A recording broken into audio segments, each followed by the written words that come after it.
Eduardo Briceño is an author, a speaker, and a facilitator. He's helping organizations foster learning and high performance. His newest book is The Performance Paradox, Turning the Power of Mindset into Action.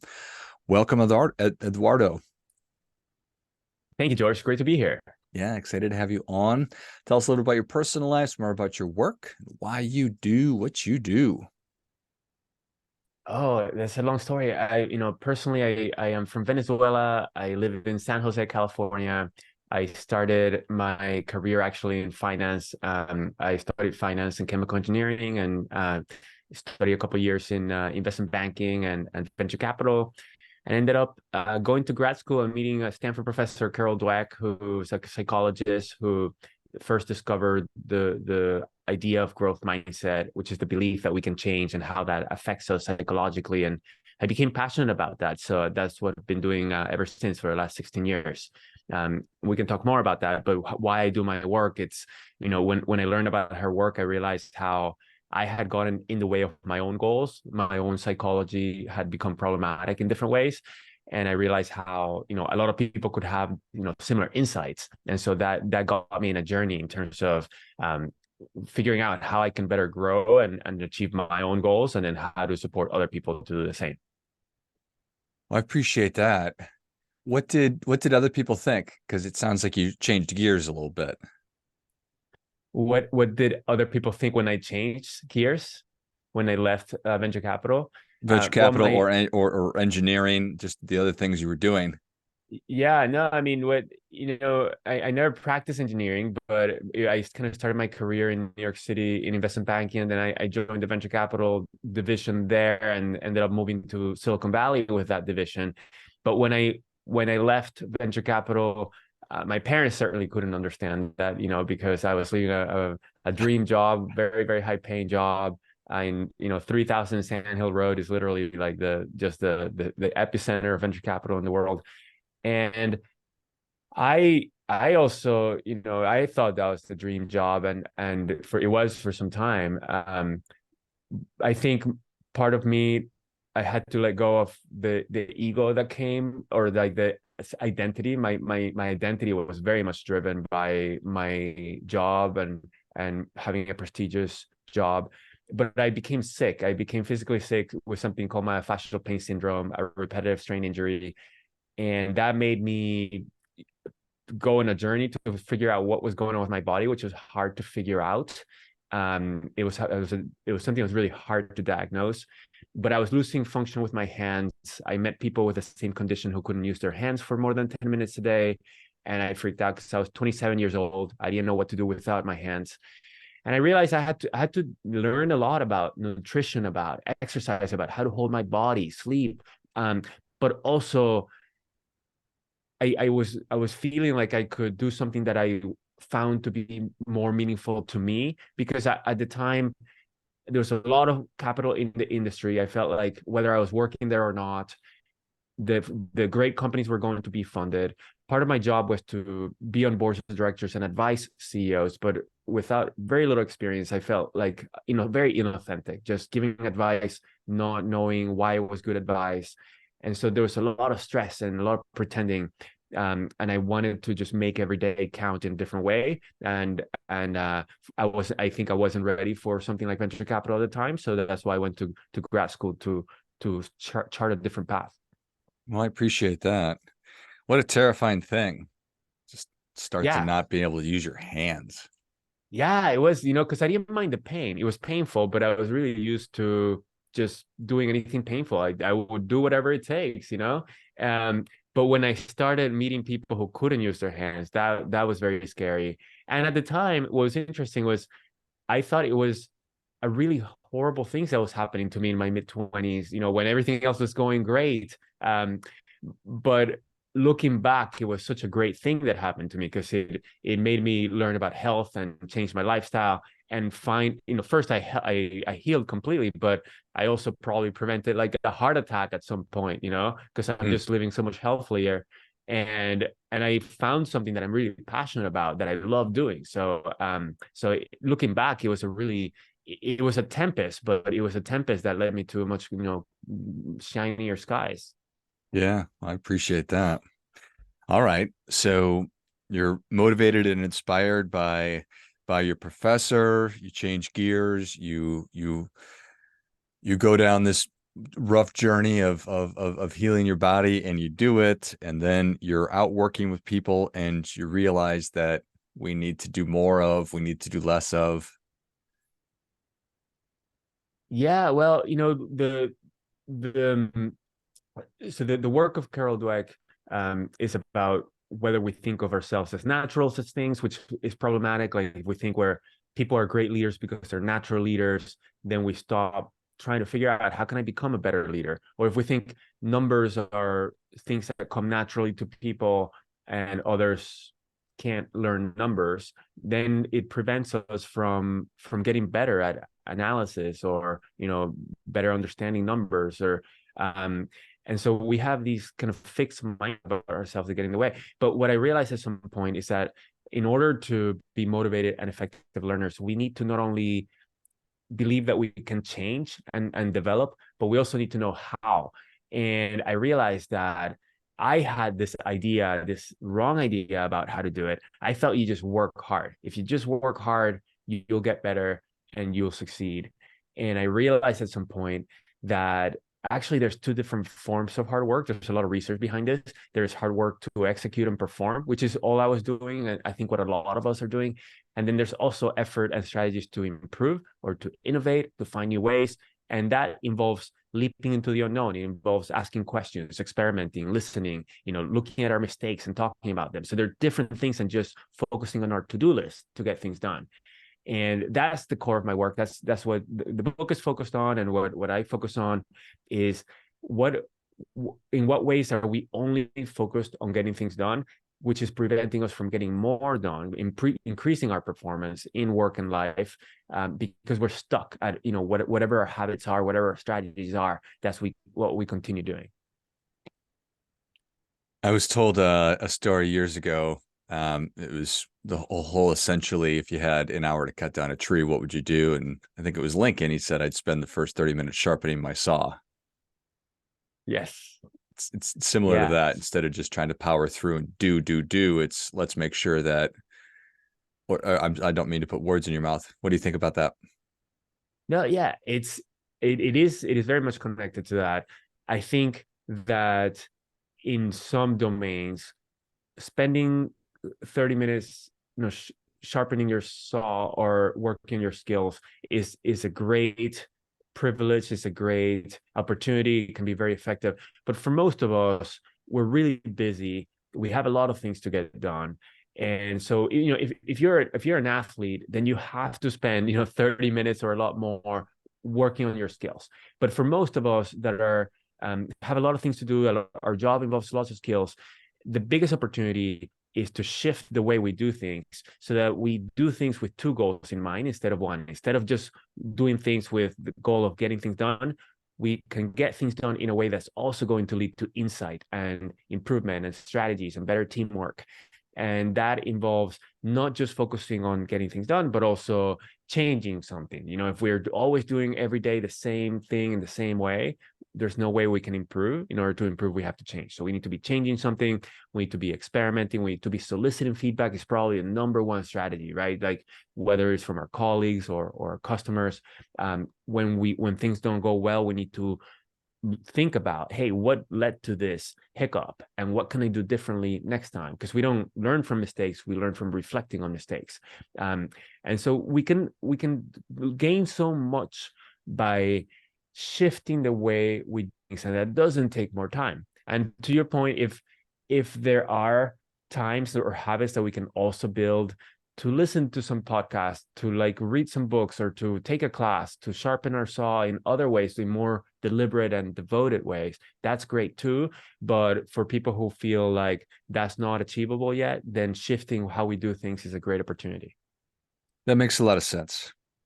I'm fond of saying that, you just turn the screw just a little bit, so you don't need a whole new screw, you don't need a whole new tool or fastener, whatever it might be. You're a lot closer than you think. Yeah, totally. Yeah, So in making, small ways, gradual improvement over time, then that accumulates so much. because to your point, we don't all have the ability to sit down and watch an hour's worth of learning or whatever it might be. We need to be doing what our role or what our work is, but that doesn't mean we can't be learning. In fact, that's really where the opportunity is to be more thoughtful or mindful or reflective on the things that we're doing consistently and how we can improve them. Yeah, we can start with things that are easy for each of us, right? It's good to just pick something that's easy and frequent, like you would do every day, and doesn't take a lot of time. Like, for example, as simple as just, reflecting on what do I want to get better at, and reminding myself every morning of what that is. That simple act alone of building that morning habit that eventually becomes effortless, just primes you to be looking for opportunities to improve at that thing. And then once that affects how you're thinking the rest of the day. And then from there, it's easier to like expand and do another habit or build that habit a little more until you've shifted a lot of the way you work and think, a little bit at a time, like you say.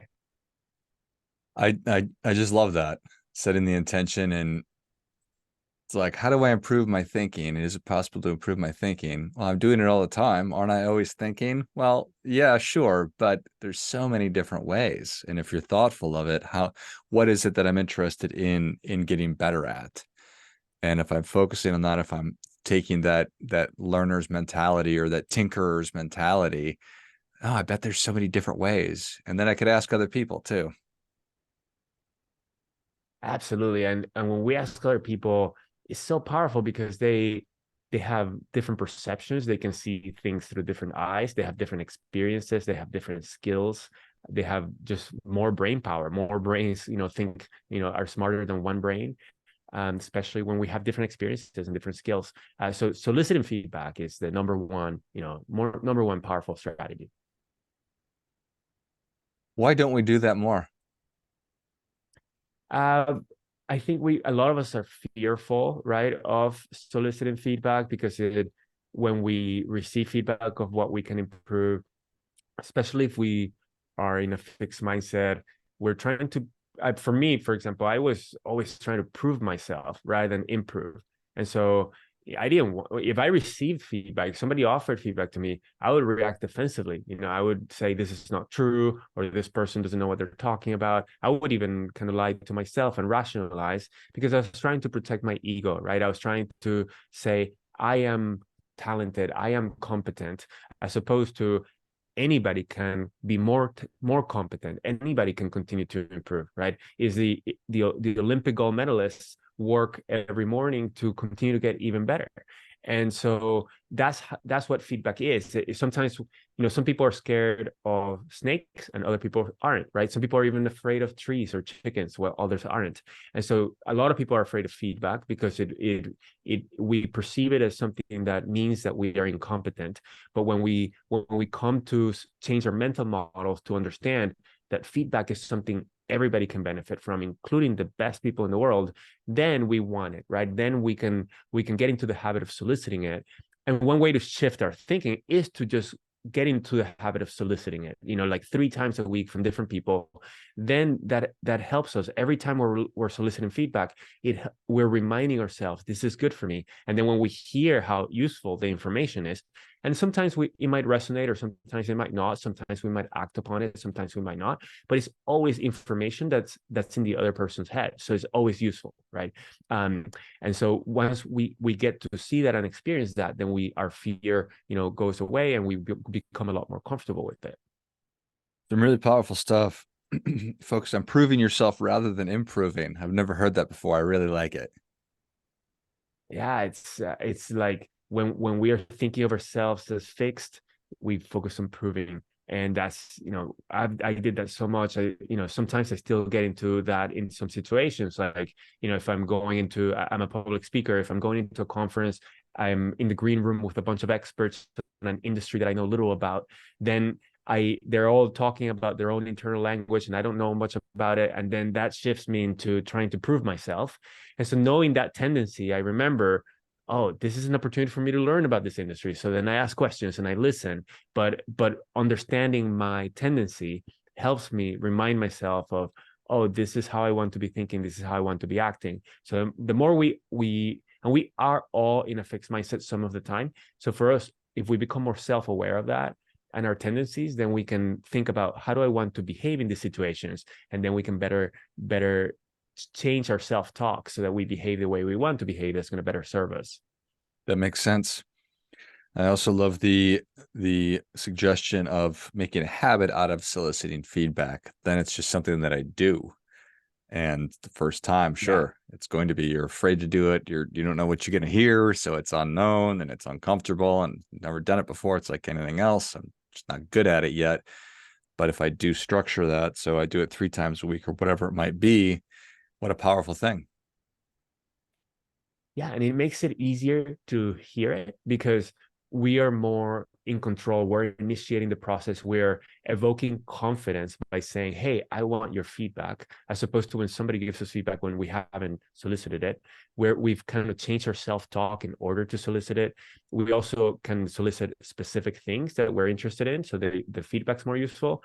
And very importantly, we're making it easier for the other person to give feedback, right? Because a lot of people are afraid of giving feedback because we don't know if the other person is going to react defensively. So they might have something really useful in their mind that they're afraid to tell you. And so you're making it really easy for them to say it to you. And it Yeah, might be things, by the way, that are useful, like things that you're doing that are really useful to them, that are really great. And we're not aware of those things. And so we can also ask that. And when people tell us, hey, this thing that you did was really useful to me, or I really appreciated that, that's really useful information too. so is there a simple way to approach somebody about getting feedback from them? Well, I mean, it can be as simple as, hey, George, I would love your feedback on what I did, what you appreciated that I did in this podcast conversation, or what I could do better in future podcast conversations. Um, or so there's something general like that. Or it could be something specific like, George, I am particularly curious as to whether some of my answers were too long or repetitive. I would love because I'm working on that, or because I'm curious about that. And so how we ask can depend on our relationship with the person, how much trust we have with them. You might want to frame it a little bit saying, hey, I'm a huge fan of feedback. I believe feedback's the main way I grow. That way they understand that this is something you're into, and it's less likely to be interpreted as a sign of incompetence. For example, if I don't know somebody and I ask for feedback, they might say, "Oh, this person's really insecure or incompetent." But so you might kind of explain why you're soliciting feedback. I read this awesome book, and now I'm asking everybody for feedback. Yeah, absolutely. I think that that's great. I see so much benefit. You're if it's Does this commonly take the form of people that you're working with, that we want to get feedback from them? And if that's the case, which I sort of assume that it is, we're deepening our relationship and probably increasing trust. There's probably lots of wonderful byproducts.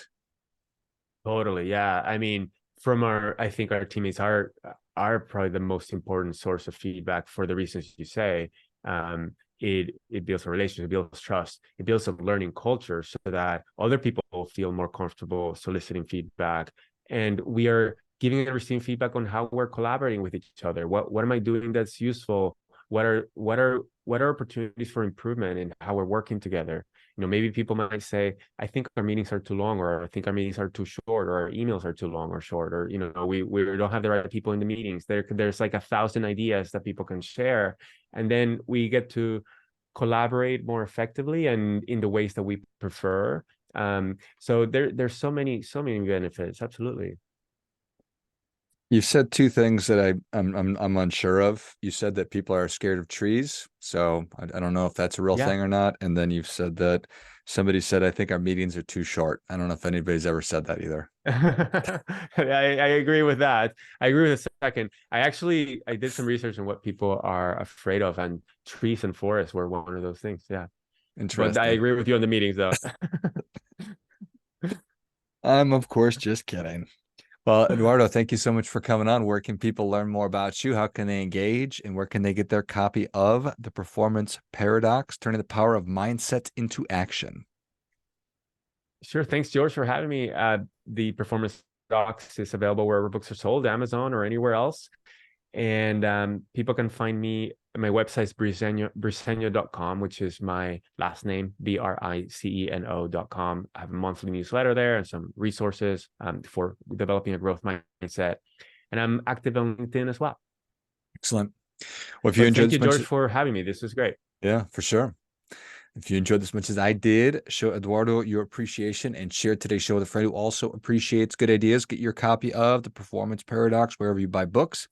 Go to briceño.com, BRICENO.com, and check out the great resources and figure out how to put a culture of feedback into your organization as well. Thanks again, Eduardo. Thanks, George. Till next time, remember, do your part, doing your best.